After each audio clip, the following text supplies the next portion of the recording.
हर साल का 1 बहुत इंपॉर्टेंट होता है, स्पेशली इंडिया के लिए। इस दिन इंडिया का बजट पेश करा जाता है। अगर इसे आज समझ लिया तो यकीन मानो उस दिन रिटर्न निकालने के चांसेस बहुत हाई होंगे।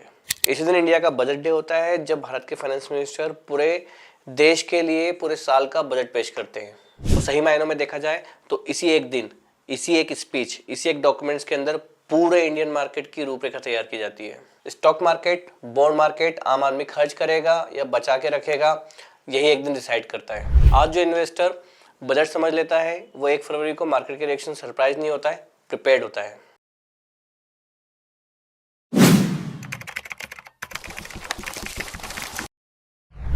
बजट डे पे 3 तरह के लोग होते हैं। पहले न्यूज़ एंकर, जो बोलेंगे आज मार्केट में तूफान आएगा। सेकेंड ट्रेडर, जो बोलेंगे आज तो पैसा ही पैसा।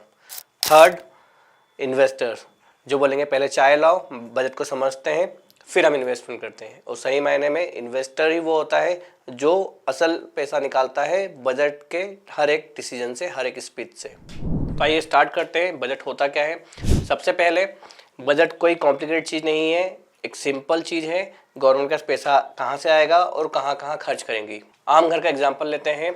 आपके घर पे सैलरी आई, EMI चली गई, राशन चले गया, उसके बाद कई बार हॉस्पिटल का खर्चा हो गया, कई बार शादी में खर्चा हो गया। एग्जाम्पल, आपके खर्चे किसी मंथ में ज़्यादा हो गए तो आप क्या करेंगे, आप लोन लेंगे। गवर्नमेंट भी वही करती है, बट नंबर्स थोड़े ज़्यादा होते हैं। तो ये सबसे पहले जानते हैं गवर्नमेंट की इनकम के sources. Corporate taxes, income taxes, GST, PSUs companies के प्रॉफिट और लास्ट में डिसइन्वेस्टमेंट। अगर ये सारे कम पड़ जाते हैं तब गवर्नमेंट लेती है लोन, बोरोइंग। आइए जानते हैं गवर्नमेंट खर्चा कहाँ करती है। रोड्स पे, रेलवेज पे, इंफ्रास्ट्रक्चर पे, डिफेंस पे, वेलफेयर स्कीम्स पे, सब्सिडीज पे, आज के रेट में लाडली बहनों पे, और लास्ट में लोन की EMI पे। भाई गवर्नमेंट भी EMI के बगैर नहीं रह पाती है।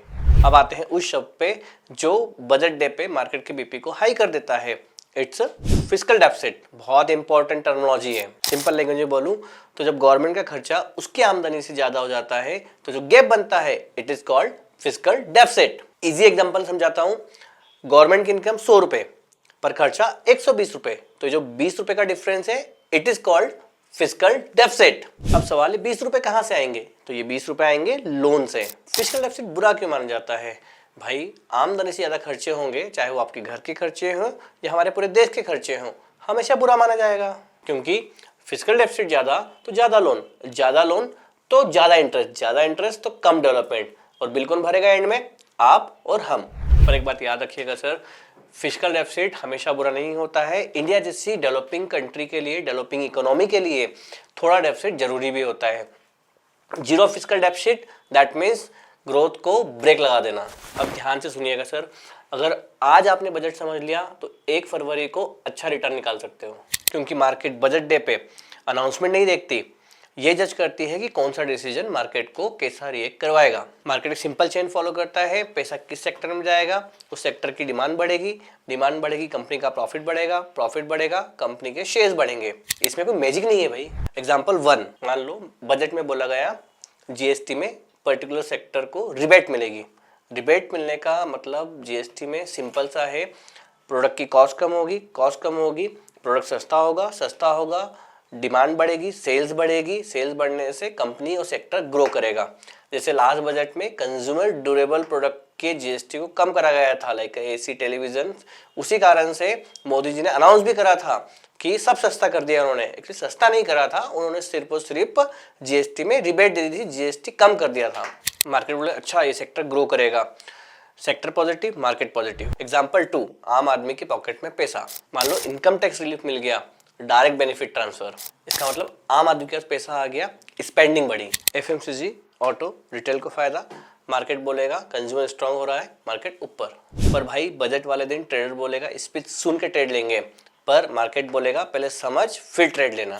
फिस्कल डेफिसिट का मार्केट पे इम्पैक्ट, सबसे पहले जो रिएक्शन आता है वो बॉन्ड मार्केट पे आता है। अब बात करते हैं फिस्कल डेफिसिट का मार्केट पे इम्पैक्ट क्या पड़ेगा। सबसे पहले जान लेते हैं बॉन्ड मार्केट पे क्या इम्पैक्ट पड़ेगा। सबसे पहले रिएक्शन होता है बॉन्ड मार्केट में ही। ज्यादा डेफिसिट इज इक्वल टू ज्यादा बोरिंग, ज्यादा bonds is equal to yield अपर, यील्ड अपर is equal to interest rate pressure.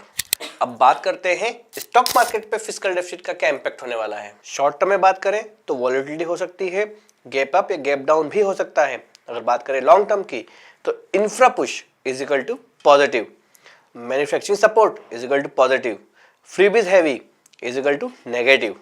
अब बात करते हैं रुपीज और इन्फ्लेशन पे फिस्कल डेफिसिट के क्या इंपैक्ट होंगे। ज्यादा deficit inflation risk, inflation RBI active, interest rate decision, interest rate market swing.